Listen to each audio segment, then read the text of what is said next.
Here goes the 2026 outdoor. We're sitting just after July 4th. This lady's been in the ground for a couple weeks now, man. We got a 2 foot by 4 foot tall cage. She's eating it pretty quick here. Again, this is a Zodaza. Grew it indoors a bunch of times, man. It's what you would call one of those washers, 5-6%ish, somewhere in that range. Super foul armpit odorish type deal. Translates extremely well into the flower and the extract. But first time outdoors that I've seen it anyways. We've grown it for seed, went through a pheno hunt, and this is the guy that was picked and selected through that system. Or girl, I should say. Beautiful. Short flowering period. Really got to top the fuck out of her to get a bush out of her. She loves growing a single stem. But a little bit of work and you can get her pushed out like this. And over here we got a Soulfire Genetics. This is Megamind number 2, I believe. No, number 1, Megamind number 1, again from Soulfire Genetics. Ran a plethora of them indoors this last fall and winter and into the spring, and made a couple selections and decided to put these guys outside. This is a nice varietal, again, super fucking heavy dominant in the fruit. This is actually a purple variety, and I have some green versions of it over in the field over there. But this purple variety, as soon as I put it outside, the stems went purple. It just never came back green. I don't know, man. It's a bit of when I go look at the other varietals that are the green varietals of the flower, different phenotypes.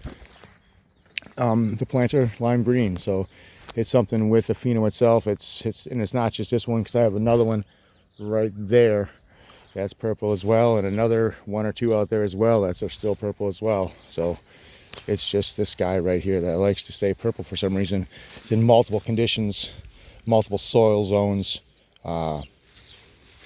So it's not like it's, unless everything's deficient in the same way all the way through, which I highly doubt.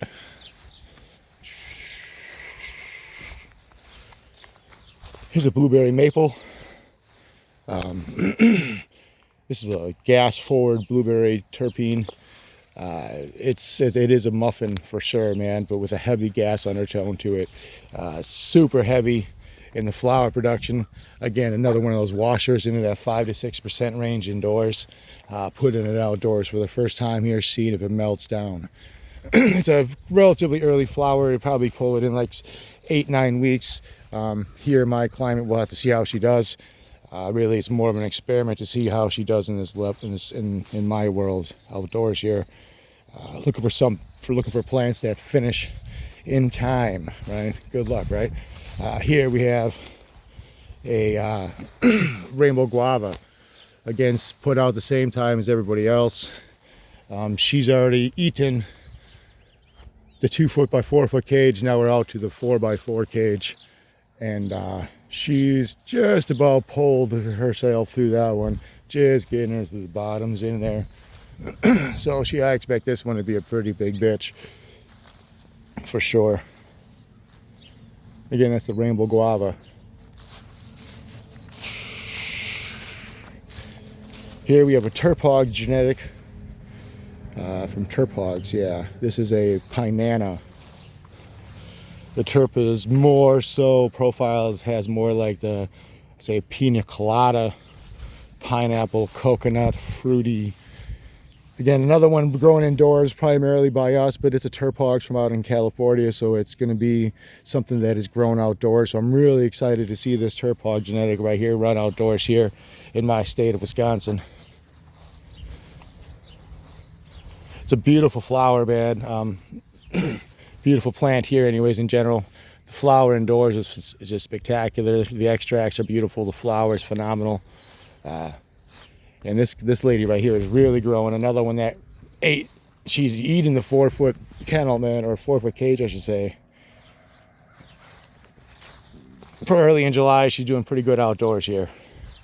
we had a cold spring in Wisconsin and took everybody a couple of weeks really to get moving. Here, what is this one? I don't. Oh yeah, these are the Syrians. These are a Syrian domesticate 18-hour flowering period. So it goes, instead of your typical 12-hour flowering period, these plants flower under 18 hours of light. So these guys had just started throwing out pistils and going into flower right around the summer equinox. And here's its male counterpart right here. This was a selection I made. I'm just looking to expand this seed line here. Again, these are a Syrian domesticate, and what they are is it's a hash plant from Syria that's just been growing in the same spot for, you know, eons, I suppose you could say. And I'm interested into the 18-hour flower period. I think it's a great trait to move on into some polyhybrids. Here we have another one of the megamines. Again, the megamine number 1.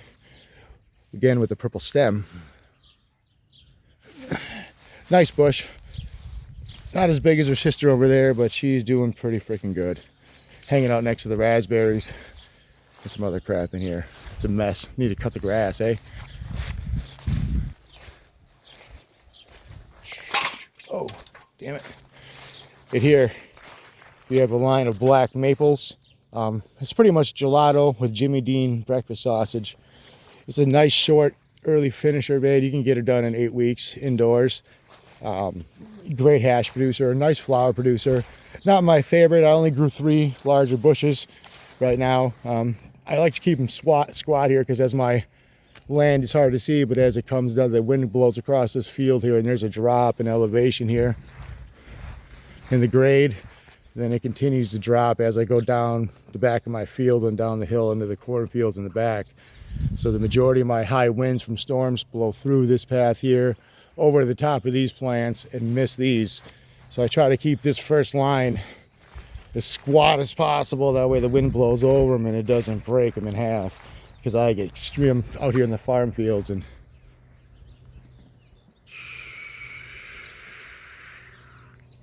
not much windbreak. So we have, again, the black maples, man. Really nice varietal. Super healthy again. I had an aphid problem on this one, that one, and that one. And the ladybugs really came through and munched them all up, so I don't have much of that issue anymore on these guys. But again, they're beautiful plants.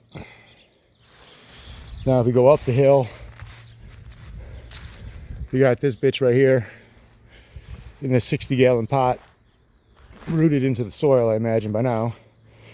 What the fuck is this? Oh, this is an alien lotus. It's a genetic of a friend of mine's.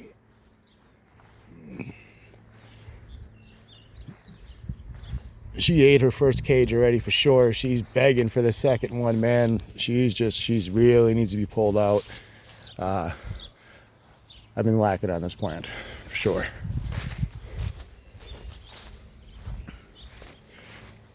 Here we go with these are semi-dwarf genetics.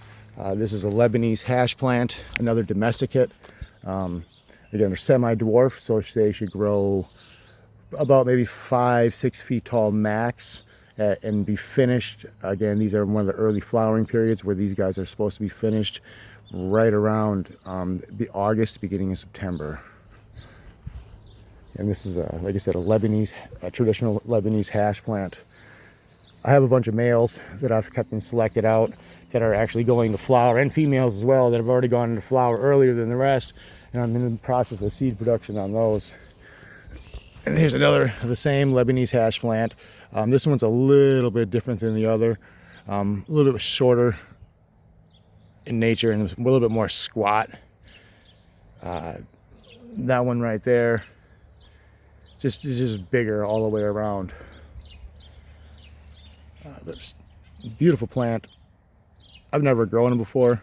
Again, another traditional hash variety. She is gorgeous though, really rocking.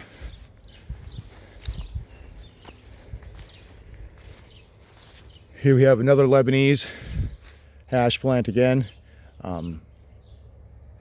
Real thin leaves. We got this real thin sativa dominant, but again, it's strange. This isn't necessarily an indica. It's an eastern varietal. But again, it's a squat, compact, you know, into that 2 meter, 5-6 foot range, fully matured by September. I think that characteristic is something that would work really well in my climate, and in the idea of finishing before the snow flies here in Wisconsin. I think that's a great thing. Under that same mindset, we have again another Syrian, like I have over there, that's going into flower with the male counterpart in her. This one has not gone into flower yet. She's still in veg.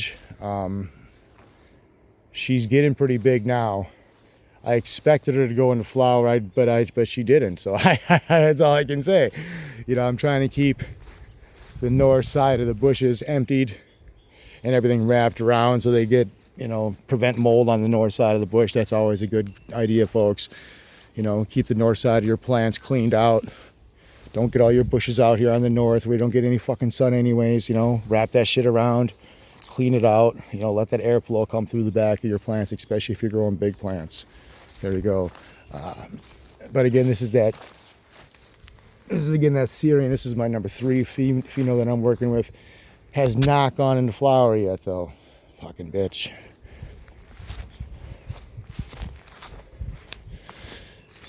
And here is this one here. This is an Iranian hash plant. This one too is supposed to be a short flowering period, as in 18-hour, subjected to 18-hour flowering in some of the phenotypes, not all of them.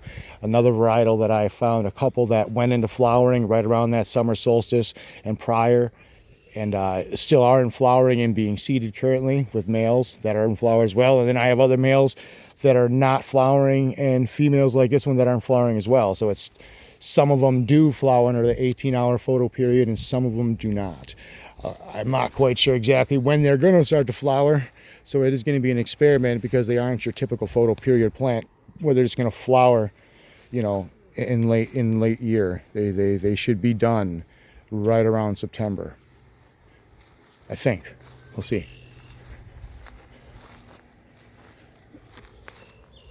And here's just another one of those Syrians, looking stellar. Here's another Syrian. Huge fan leaves on this girl. She's really rocking them today. Doing her best.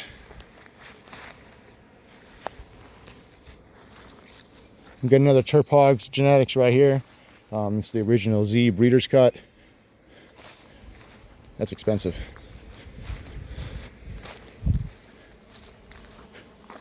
Here we have another Syrian. No, what is this? This is an Iranian female. And this bitch is just getting big.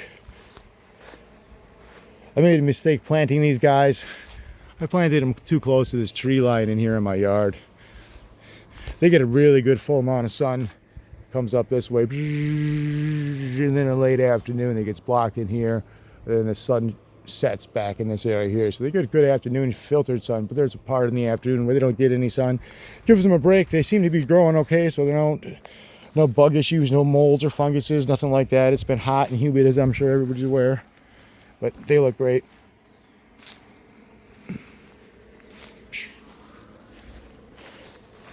Potatoes, potatoes, carrots, carrots.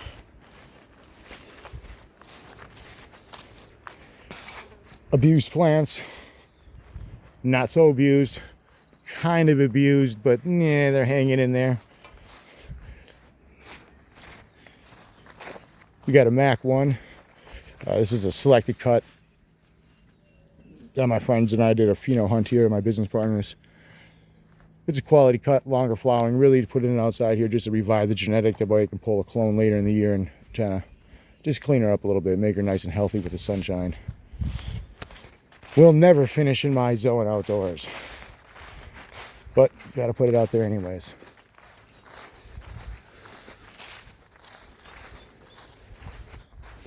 And I do have random Iranians and Syrians and shit, females plotted around the fence line. Here's small guys that were late planters that were in cups like these guys here. And again, these are, again, not in the abused line, but they're, I mean, they need to go in the ground within the next couple days for the second round of planting.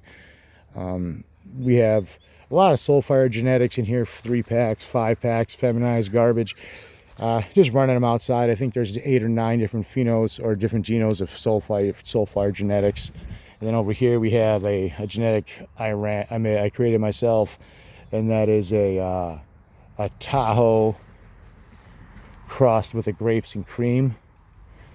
No, that's not that one. That's the same dad, which is a Tahoe crossed with a Northern Lights White Widow mix that I've been mixing around. So I had a male Tahoe that I crossed with a Northern Light White Widow, and that's the progeny of that seed run. And we're just going to let them run this year and see how they look through outdoors here. Then we got the field. I'm not going to go through and fuck with all the plants. There's quite a few of them out here all together. I think there's 200 and something plants. They're all doing pretty good, man. They did good with the weather. We've had super hot air, or super hot temperatures, as I'm sure everybody's aware. But I ran this long ass irrigation line. It's like 300 feet of hose, and I can water the whole field all the way every corner. And there are plants that run the perimeter on the whole fence line back here and up the fence line here, and then continue into a grid pattern up and along the fence and the tree line here, or the field, I should say. I've been trying to keep up on it with the mowing. I've been leaving patches of the clover and shit just to keep up on the pollinators and the ladybugs. And so when I mow, I cut, I see 10 million ladybugs being chopped up, but I got to keep up on it. Luckily for me, most of the grass is either going to be this fleabane right here, like a little daisy, but it's called fleabane, or we have the white clover. I have red and pink clover all over here. So I have a good mix of cover crop in here that just comes naturally in this field. No big deal, grows well. But again, I got a bunch of Turpog genetics here. I got Blueberry Z, Orange Z, the original Z, Paloma Z, Hindu Z, and Passion Cookies. There are a couple holes here left open. I had a problem with rabbits in the early spring, those motherfuckers. But added a bunch of cages and shit, man, and they really started slowing down a little bit. Here's another one of those Zodazas. I got a Zodaza here, Zodaza there. Now these are all Zodazas. Strawberry lime margarita, strawberry lime margarita, strawberry lime margarita. Then we have down here, we have what's called Tushturgan. And Tushturgan is a far northern Afghanistan landrace, north of the Hindu Kush Mountains, Silk Road type shit. Been around for a really long time. It's, again, traditional hash variety. This guy right here has been stuck in a mountain for a while, so it really hasn't been influenced a lot by, or at all really, by the traditional Afghan landrace hash production. You know, so it's been pretty much the same genotype for a number of years. In fact, it's been around Genghis Khan time, things like that. It's been documented, the same genotype here. So I was happy to get my hands on these seeds and run a couple outdoors, both males and females. I'm gonna pull the males and collect some pollen in the future. My old dog Max. What's up, Max? He's giving her. He likes to follow me. Another Tushturgans. Then my grass cutting skills died because I was doing it yesterday. I got to finish this path. This shit grows back quick. You know, got a lot of this. I got some skunk piss down here, which is a skunk number 1.